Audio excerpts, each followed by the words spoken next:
and welcome to another Ask Me Anything life support in intensive care ICU decisions, tracheostomy decisions, and intensive care at home. That's what we're going to talk about today, and you can ask me anything. So, thank you for joining this call, and also thank you for any viewers that watch this on replay, because I know there's always quite a lot of viewers watching this on replay. So thank you for your engagement there as well. Now, before we go into today's questions and comments, what makes me qualified to host a show like this, where I answer pretty much anything for families, in any questions that families in intensive care have, or anybody has about intensive care at home. So my name is Patrick Hutzel. I am a critical care nurse by background, having worked in critical care nursing for over 25 years in 3 different countries, where I worked as a nurse manager for over 5 years. And I've been consulting and advocating for families in intensive care here at intensivecarehotline.com since 2013. And I can very, very confidently say that we have saved many lives for our clients and their families in intensive care. And that is actually documented on our testimonial section at intensivecarehotline.com. And it is also documented on our intensivecarehotline.com podcast section, where we have done client interviews. Now, I'm also the founder and managing director of Intensive Care at Home, and you can find more information at intensivecareathome.com. With Intensive Care at Home, we are sending our critical care nurses into the home 24 hours a day for long-term intensive care patients, predominantly for long-term ventilated and tracheostomy intensive care patients, but also for adults and children that are not ventilated but have a tracheostomy, need still 24-hour critical care nurses. Also for clients that have adults and children that are BiPAP or CPAP dependent without a tracheostomy, that are cough assist machine dependent, that are needing home TPN, home IV potassium, home IV magnesium infusions, home IV antibiotics, PEEK line, central line, Hickman's, as well as port management at home. That's all part of it. Nasogastric tube, nasotracheostomy tube, PEG, PEG management at home, palliative care services at home, ventilator weaning at home. That is all part of it.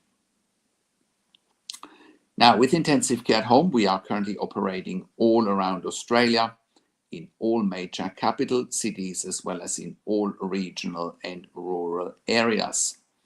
And like I said, we are sending our critical care nurses into the home 24 hours a day, and we're providing a genuine alternative to a long-term stay in intensive care. And we're providing services to NDIS, TAC, DVA, and so forth. Now, also, if you like my videos here, click the like button, click the notification bell, subscribe to my YouTube channel for regular updates for families in intensive care, and share the video with anyone that will benefit from these videos, especially if they have a family member, a loved one in intensive care. So, without further ado, let's go into today's topics. And also, I usually go for about an hour. Depends a little bit sometimes, but I usually have about an hour here. Also, if you do have any questions, please type them into the chat pad or connect with me live here on the StreamYard link. So I actually want to start with another testimonial this week. I have made some blogs about this client on and off in the last few weeks. In a nutshell, we had a client for Intensive Care Hotline, would have been in July, I believe. A 51-year-old man is going into ICU with a hemorrhagic stroke. and things weren't looking great. And the ICU was very adamant from day one to simply withdraw treatment, saying things to the family such as, well, your family member won't have any quality of life if they do survive, but it is actually very unlikely that they will survive. And as a matter of fact, they were sort of becoming very pushy and saying things like,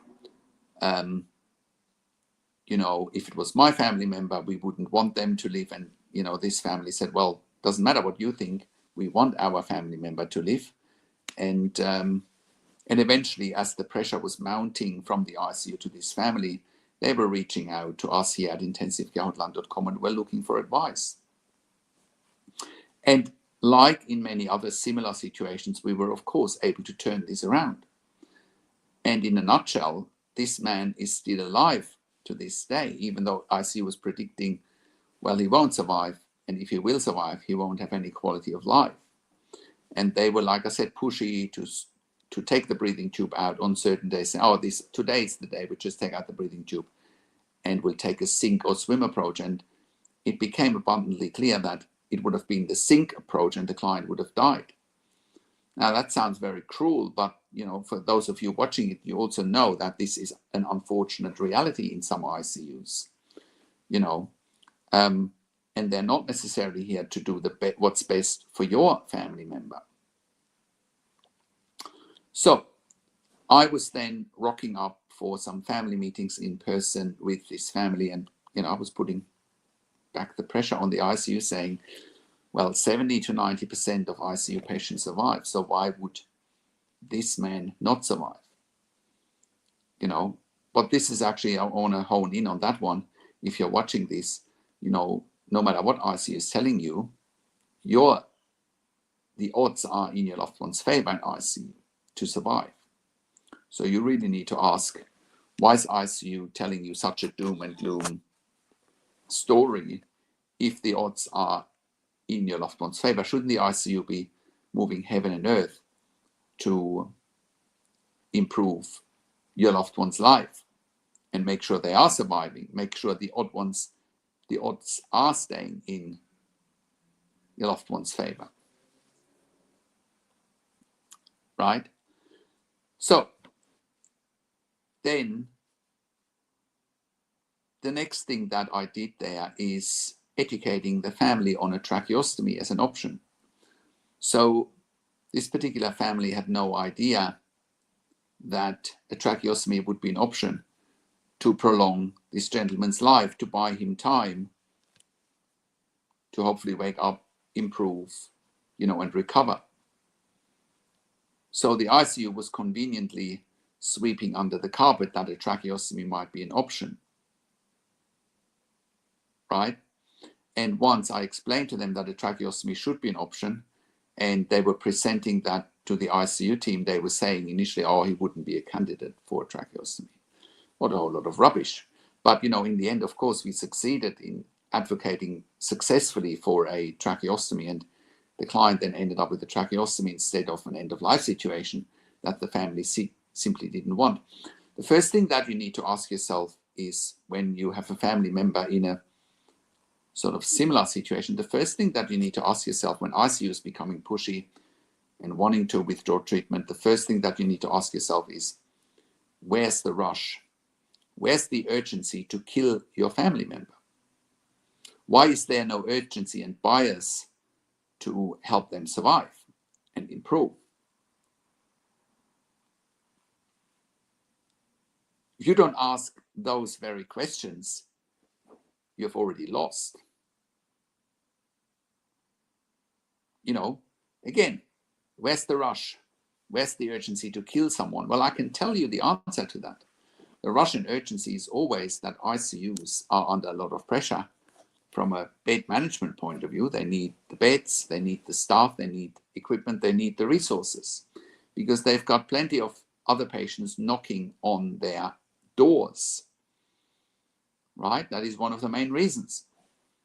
I've worked in ICU for 20 years in 3 different countries, and it's the same everywhere, right?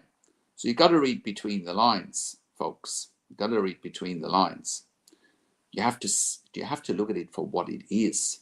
It's not wishful thinking. It just is. You know, if you find yourself in an impossible situation, you don't need the muscles of Hercules. You don't need the mind of an Einstein. You don't need the reflexes of a Grand Prix driver. You simply need to know what to do. You simply need to know what to do, right? Because those situations present themselves out of nowhere. You weren't researching last week, oh, what if my family member goes into ICU next week? You're not doing that, understandably. But now that you're here, and now that you're watching this, now you understand this can hit anyone out of nowhere. And then it's simply a case of knowing what to do and how to turn the seemingly impossible around. And I encourage you to have a look on our testimonial website at intensivecarehotline.com, our testimonial section, what our clients say. And I encourage you to watch some of our client interviews at intensivecarehotline.com on our podcast section. So you can actually verify that, you know, we have saved so many lives with our intensive care insights, with our consulting advocacy, just understanding intensive care inside out, just understanding how ICUs operate, just understanding about patient and family rights, because ICU would want to make you believe you have no rights, right? Don't believe that for 1 minute. You have rights. You just need to exercise them.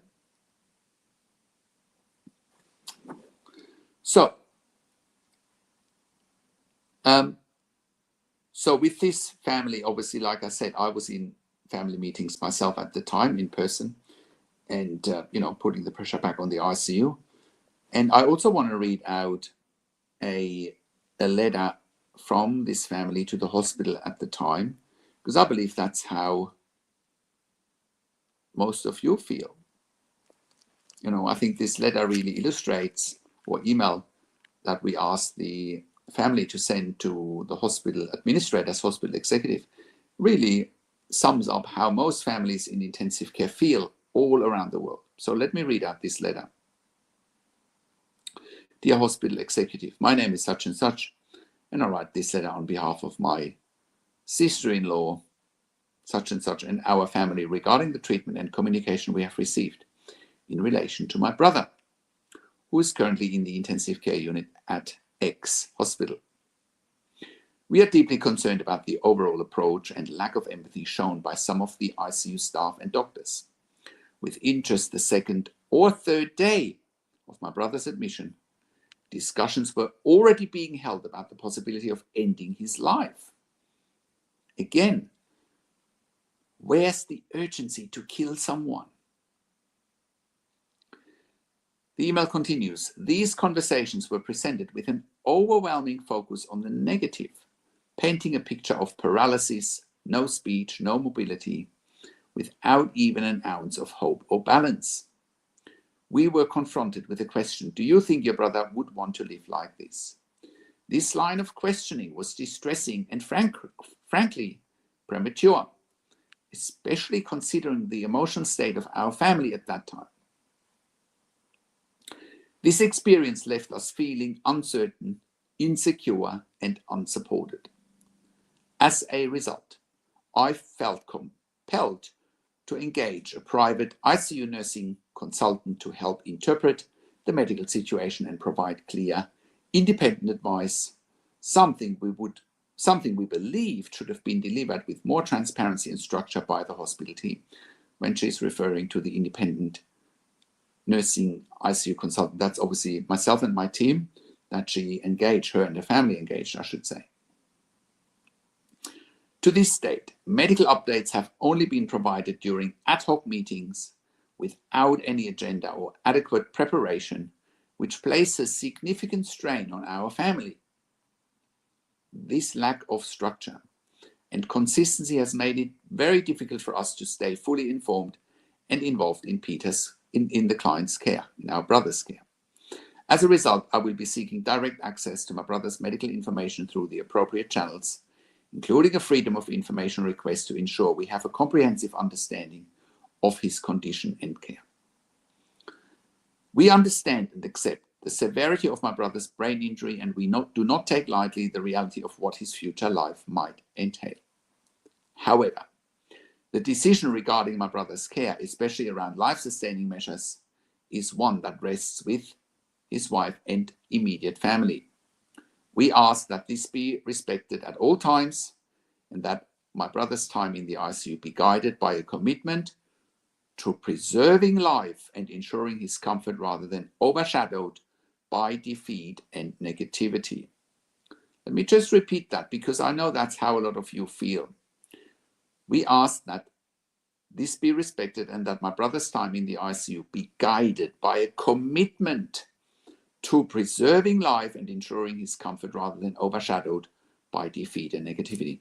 Because that's, when families call us here at intensivecarehotline.com, that's what they're reporting to us. Overwhelming negativity, doom and gloom. Their loved ones are going to die.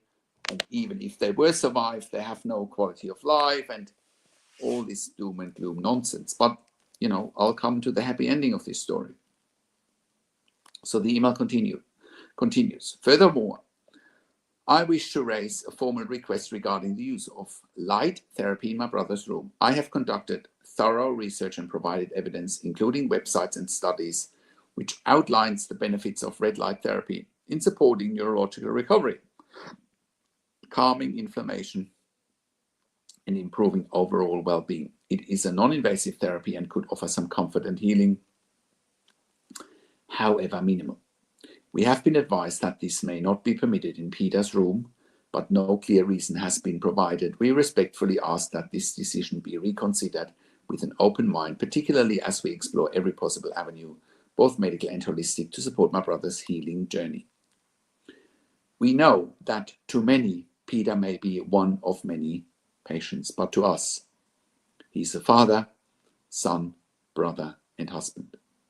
We've been told bluntly that he will likely die in ICU and never return home. While we understand the reality of the situation, we're also seeking compassion, understanding, and a glimmer of hope, something that we feel has been missing from the hospital's approach. We are not asking for miracles. We are asking for empathy, for space to hope, and for the hospital to walk this difficult path with us, not ahead of us. We look forward to your response. Kind regards. So, this letter or this email, on top of, pressure from the family and me and my team to keep this man alive, to give him the choice of a tracheostomy, to buy him time, led to him surviving. And that's why I'm saying with much confidence here that we have saved and continue to save many lives for our clients in intensive care, because that often buys patients and families time. Keep in mind, if your loved one's situation is not improving, there's plenty of time to talk about end of life. Plenty of time. Now, once you have stopped treatment, there's no time to talk about end of life, right? Now, fast forward, I have been staying in touch, obviously, with the family, right? And they have been saying that he has been improving, right? That a few weeks ago, he was starting to mouth words, even with the tracheostomy. That is someone who was meant to die. So then also on that note, given that ICU told them, oh, he's going to die, also on that note, you have to question the ICU team's clinical judgment. Or, are they staying in control of the narrative because they want to be in control of the ICU beds? And I can tell you that's what they do. Right? And a couple of weeks ago, when I spoke to the patient's brother, he said that he's been mobilized daily. He pulled out his nasogastric tube. That's a good sign. Right? He had some ice cream. He has his eyes open every day. He needs some regular tracheostomy suction. And, that was progress in and of itself. Now, spoke to the brother again a couple of days ago. And here's his text to me when I asked him how is his brother doing. He says, my brother is doing great. He has been moved to the stroke ward. They removed the tracheostomy a few days ago, and within a week or two should start his rehabilitation. Now I can tell you what my response to that text was. I said, he's coming back from the proposed deathbed from the almighty ICU doctors. Now, with all respect, I've worked with plenty of ICU doctors over the years, no ill will to any of them. But the bottom line is how this ICU presented themselves to the family was, well, they know it all, they've seen it all, and they know exactly the outcome, and the outcome was death. Well, without the advocacy that was needed, this client would be dead by now. They would have extubated him, and he would have died a horrible death with an aspiration pneumonia because at that stage, he wasn't able to protect his airway. Now, to top this all off, the client sent me pictures from his brother, or of his brother, and they've got a picture, 2 pictures there where the whole family is in the picture, and he's in a wheelchair, but he's got his eyes open, you know, and clearly he's aware of his surroundings. Now, compare that to letting someone die after 2 or 3 days, right? So never, ever give up. Never, ever give up. Right? So it's another testimony that, you know, you can never give up. You know, you always need to fight the good fight. And, you know, tracheostomy is out from someone that was dying a few weeks ago. And you have to question everything. What you see in ICU is not what you get. If you can't read between the lines, if you don't know what to look for, if you don't know what questions to ask, your loved one may die because the ICU team is telling you so, and they've got the means, you know, to stop life support prematurely instead of continuing life support, making sure your loved one can function without life support. You know, there's plenty of things that can be done in ICU. And keep in mind, it's the minority, not the majority of patients that die in ICU, right? So this is another success story, you know, to show our viewers what is possible. Now, it is early days, and this family is still in the midst of, you know, making sure their loved one keeps improving. But I hope that one day I can get them on a podcast here as well. So then let's look at other testimonials that have come in. I might have read them out before, but I think it's always important that we keep track of the advocacy, that we keep track of the testimonials. Here was another one, a brief one, from one of our members, actually, who says, I want to thank Patrick Hutzel and his intensivecarehotline.com team for their support and advocacy in my dad's life. Being able to communicate with your team when I needed clarity while things were unfolding, the team didn't leave me unanswered, even though it was through email. You were right there. Thank you very much for comforting me because I was extremely vulnerable and you truly had my back. Again, I want to thank each and every one of you for being the voice when we needed you all the most. I thank you for being here in these difficult times in our life. We love you, Patrick, and your intensivecarehotline.com team. And thank you for this testimony from one of our members. We really appreciate it because, you know, we're here when you need us. I also have another testimony that came in this week where another client says, hi, Patrick. My mum passed away peacefully at age 93. Her heart just stopped. We miss her dearly, but I wanted to let you know how much we appreciated your guidance throughout the process. I have no doubt that the advice from you contributed to the outstanding quality of care she received at all hospitals, which definitely prolonged her life. Tracheostomy, you advised, bought us additional time, as I had done everything possible I could have done for her, and God did the rest. Thank you so much for everything.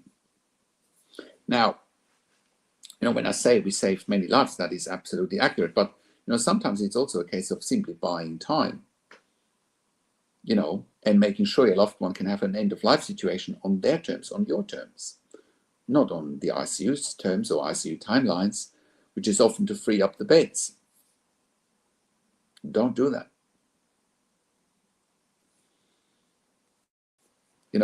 The biggest challenge for families in intensive care is simply that they don't know what they don't know. They don't know what to look for. They don't know what questions to ask. They don't know their rights, and they don't know how to manage doctors and nurses in intensive care. That's exactly what 99.9% of families in intensive care are up against. They don't know what they don't know. It's very simple, right?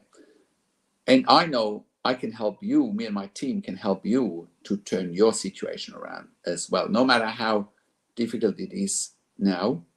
As long as you can follow instructions, as long as you can think clearly, right? And you can follow instructions, and they're often simple instructions. Do this, do that, do this, do that. Right? It's often no more complicated than that. Okay? And that will help you to get better care treatment and best care and treatment for your family member. Now, let's just take this client that I just spoke about, where I said the ICU didn't tell them about a tracheostomy as an option. Now, I can tell you there's almost every ICU patient where the ICU is not transparent about all treatment options.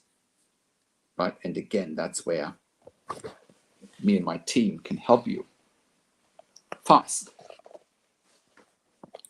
Very fast, as a matter of fact. Right? So keep that in mind at all times. So, what questions do you have?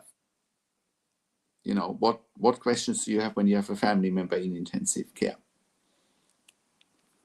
Let me know in the comment section, or connect with me live here on the StreamYard link. Now, other questions that we've answered throughout the week, and one question that is coming up quite frequently is, can a tracheostomy be reversed? What families in intensive care must know? So let's look at this.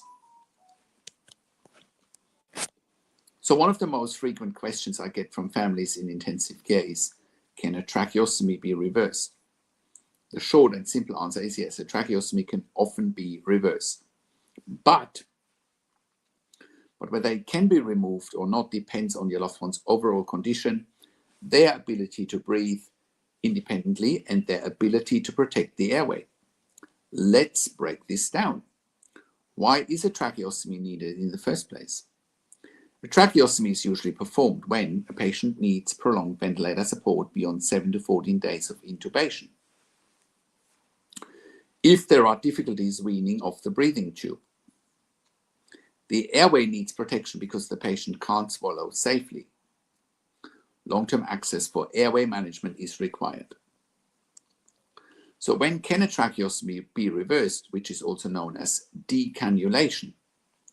So the reversal is called decannulation, removing the tracheostomy tube once it's no longer required. This is possible when, number one, your loved one is off the ventilator or very close to coming off. Number two, they can clear secretions and cough effectively. Number three, they can swallow safely without aspiration. Number four, they're medically stable to maintain their own airway. And how does the process work? Decannulation is rarely immediate. It usually involves weaning trials of the ventilator, using a speaking valve or capping the tracheostomy to test tolerance, close monitoring by ICU or step-down unit teams. If your loved one passes all of these trials, the tracheostomy can often be reversed successfully. So let's look at when a tracheostomy cannot be reversed. In some cases, the tracheostomy may be permanent. For example, if your loved one has severe neurological injuries, spinal cord injuries, progressive neuromuscular disease, ongoing need for long-term ventilation or ongoing need for a long-term tracheostomy, when the ability to swallow is no longer there, or temporarily not there. But here's the good news. Even if the tracheostomy cannot be reversed, your loved one doesn't need to stay in ICU long term. This is where intensive care at home comes in. At intensive care at home, we provide specialist services that allows long-term ventilated and tracheostomized patients, adults and children, to go home with 24/7 intensive care nurses. It's a far better alternative than being stuck in an ICU or somewhere long-term in a hospital, rehabilitation, whatever the case may be. Families get quality of life and patients get the dignity and comfort of being cared for at home with intensive care at home. And I encourage you to check out intensivecareathome.com for more information there. So, what's the bottom line here? The bottom line is that a tracheostomy can often be reversed, but it depends on the individual situation. And even if it can't, there are still options beyond intensive care. Don't let the ICU teams push you into decisions without exploring all possibilities. Let's look at the conclusion and the call to action. If your loved one is in intensive care with a tracheostomy and you're unsure whether it can be reversed or if the ICU is telling you it can't, reach out to us at intensivecarehotline.com and we can help you guide from there. Right? So, also, I have brought this up here before many times, but I think it is so important that you understand the difference. Let's just go back to the beginning where I talked about, clients where we have saved their lives and with our consulting and advocacy. Now, one of the main questions when you have a loved one critically ill in intensive care and ICU wants to push towards end of life is your loved one in a real or in a perceived end-of-life situation? Real versus perceived end-of-life situation. What's the difference? I'm glad you asked.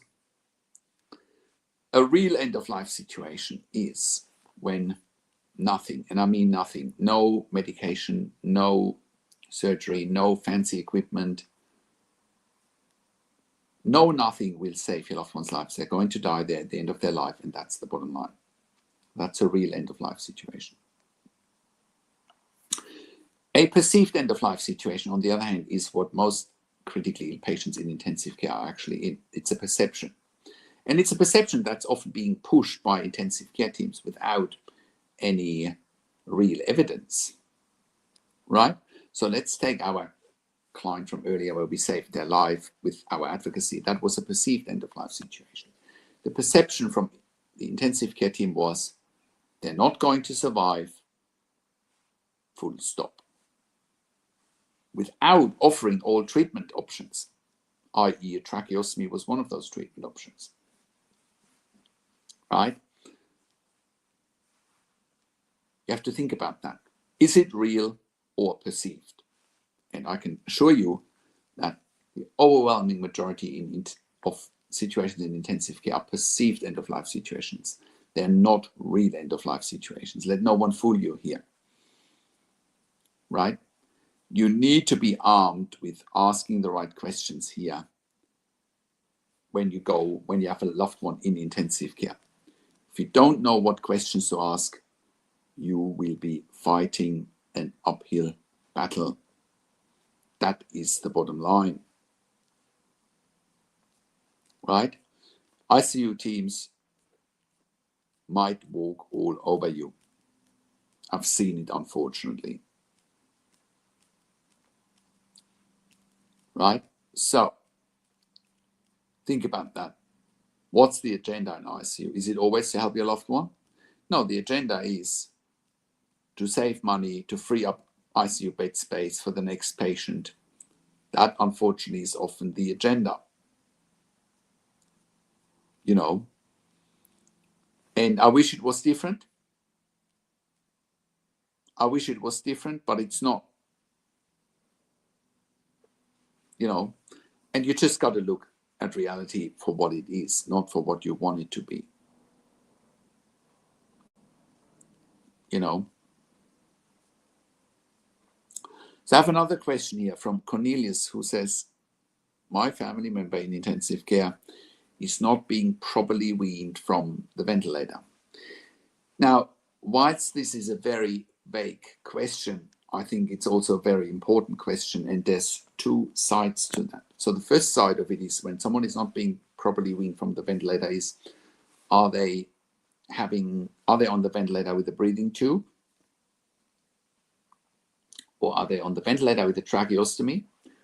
Or are they on a ventilator just with a mask, which is BiPAP or CPAP ventilation? Now, most of the time in ICU, it's breathing tube or tracheostomy, but there are also plenty of patients in ICU that need to be weaned off BiPAP and CPAP, right? Now, the aim of BiPAP and CPAP in ICU is often just simply to expand the lungs, making sure there's enough oxygen going in and carbon dioxide is being removed. And that often can be weaned gradually just by reducing the BiPAP, by reducing the pressure, by reducing the PEEP, by reducing oxygen support. Patients, generally speaking, are not sedated, right? So they should be awake. As a matter of fact, they are awake most of the time, because you can't really give BiPAP on a non-awake patient, because otherwise they can't protect their airway and they are at high risk of aspiration. So that's number one, BiPAP or CPAP. So that's how, you know, one should wean there, also through mobilization, chest physio, you know, good nursing care, of course.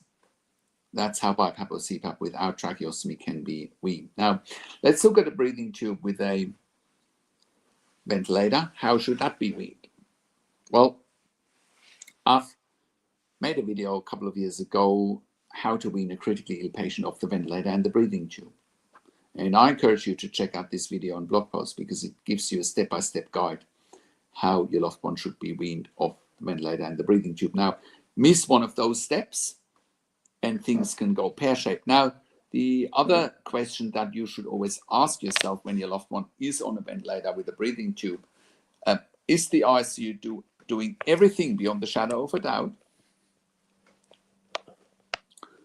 to wean your loved one off the ventilator and the breathing tube? Right? Let me repeat that.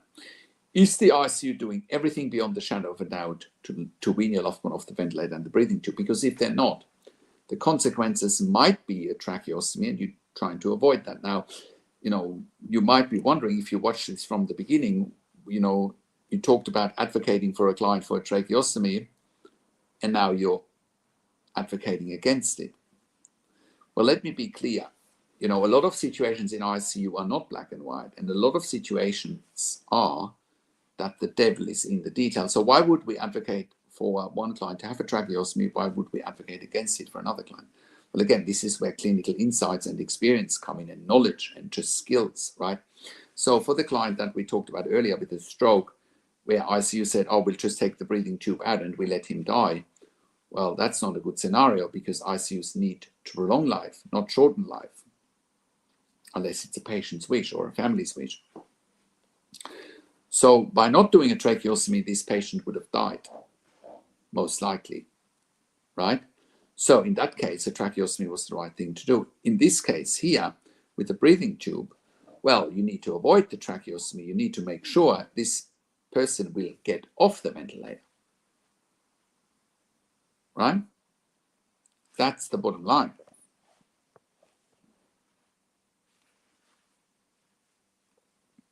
Right? So the question here is, for a patient on a ventilator with a breathing tube, what are you doing to avoid the tracheostomy? What are you doing to get my loved one off the ventilator and the breathing tube? Show me beyond the shadow of a doubt.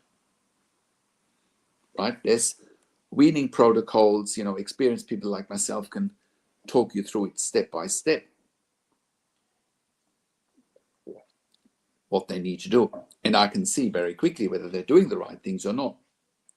And I can easily hold them accountable. And you will see by doing so that the dynamics will shift in your favor in no time. Next, let's look at when a patient is on a tracheostomy and can't be weaned off the ventilator, or, as this reader is referring to, not being properly weaned from the ventilator. So let's just say your loved one is having a tracheostomy, is ventilator dependent, and they can't be weaned. What are the missing links? Now let's assume your loved one is not, having a high spinal injury like C1, C2 spinal injury, is not having motor neuron disease, is not having any other neuromuscular degenerative disease that stops them from being weaned off the ventilator, right? Then the following needs to happen to wean your loved one off the ventilator and the breathing tube and the tracheostomy. Number one, stop all sedatives and stop all opiates. Now, one of the main reasons a patient should have a tracheostomy is simply because of minimization of sedation and opiates, right? So, as I explained earlier, most patients on a breathing tube need sedatives and opiates in order to tolerate the breathing tube. So one of the main purposes for doing a tracheostomy is to minimize all of that. Minimize opiates, minimize sedatives, right? So that's number one. Make sure that your family member is off all opiates and all sedatives. Because a tracheostomy is much easier to tolerate than a breathing tube. That's number one. Number two, make sure they are being mobilized every day. So, families have this preconceived notion that just because someone is in intensive care, they can't be mobilized, they can't be getting out of bed. Well, nothing could be further from the truth. They can be mobilized and they can get out of bed. Okay, so next.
I do apologize for this disruption.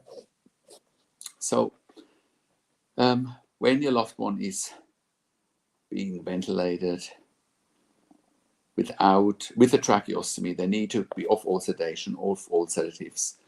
They need to be mobilized every single day, right? And that is what will help them to get off the ventilator. And that's, it's sort of a step-by-step gradual process. Sometimes it's a case of sitting on the edge of the bed for 2 minutes. Next day, sitting on the edge of the bed for 10 minutes, depending on how, easy they can tolerate that. Then sitting in a chair for 20 minutes, build it up to 30 minutes, build it up to an hour, build it up to 2 hours, build it up to 2 hours in the morning, have a break in the afternoon, build it up to 2 hours in the afternoon, build it up to a day, for the whole day so they can sleep at night. There's a gradual process that needs to happen, right? So very important that you know what to do. You know what to look for. Don't let ICUs tell you they can't mobilize your family member. No, don't let them tell you that, because they can. Right? Don't let ICUs tell you they can't wean your loved one off the ventilator. Right? They can. They have the skill. Right? Now, there are situations where, your loved one might be so deconditioned, they might be so weak that it takes time, or it might not be possible. There are those situations. But if that's the case, then, you have the option of intensive care at home, right? So go and check out intensivecareathome.com, because with intensive care at home, we're actually looking after long-term ventilated adults and children with tracheostomies at home as a genuine alternative to a long-term stay in intensive care, right? And that's when you can get help at home. Now, who's going to pay for it? I know you'll ask that question. So it depends where you are, right? But you got to look at basic economics here. Now, basic economics are that an intensive care bed costs between $5,000 to $6,000 per bed day. Doesn't matter whether you're in the US, Australia, UK would be obviously in British pounds. With intensive care at home, it's half of that cost. No brainer. Because where do you want to be? Do you want to be at home, or do you want to be in the hospital? Now, I've talked about ICUs needing beds today at length. So what does ICU want? ICU wants an empty bed. It's a win-win situation. It is a win-win situation.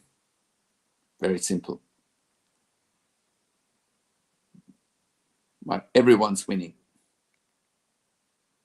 by doing so.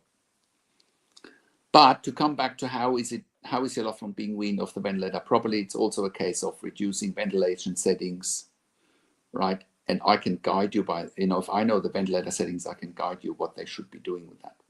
Been there, done that in 25 years of ICU nursing, right? So I can walk you through it step by step, what they should be doing. And if they're doing it, right? Because you don't know what you don't know.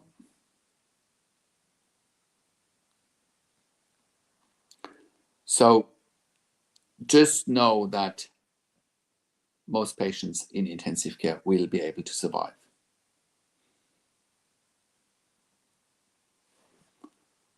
Right? So, next question.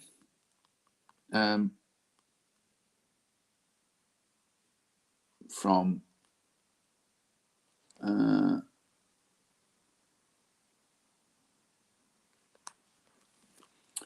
this is actually an interesting comment from a critical care RN on one of my YouTube videos, and thank you for Katie for making that comment. Critical care RN here working in LTAC. Either you wean or you die. A nosocomial infection is next. LTAC is depressing, but so is keeping patients alive with no quality. Now, thank you for that comment. I'm curious to hear that a CCRN is actually working at an LTAC. That's very unusual. Either you wean or you die. Yeah, but the problem here is that most LTACs are not even trying to wean,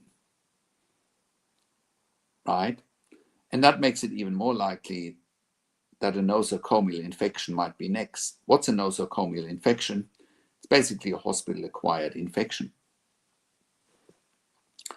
LTAC is depressing, but so is keeping patients alive with no quality of life. I disagree there. Well, I agree with that LTACs are depressing. I agree with that. But so is keeping patients alive with no quality of life. Well, quality of life is only really possible at home. That's the bottom line. It's only really possible at home.